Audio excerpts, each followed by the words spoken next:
ঠিকভাবে পড়তে পারবে না। গরম হওয়া যাবে না, গরম হওয়া যাবে না। না জেনে মিথ্যা কথা বলেন কেন? মিথ্যা কথা বলেন না।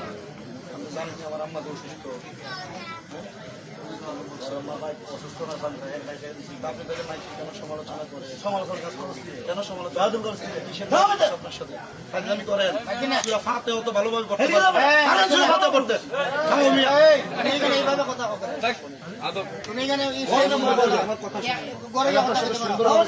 সুন্দরভাবে কথা বলছি। সূরা ফাতিহা ঠিকভাবে পড়তে পারবে না। গরম হওয়া যাবে না, গরম হওয়া যাবে না।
অনুরোধ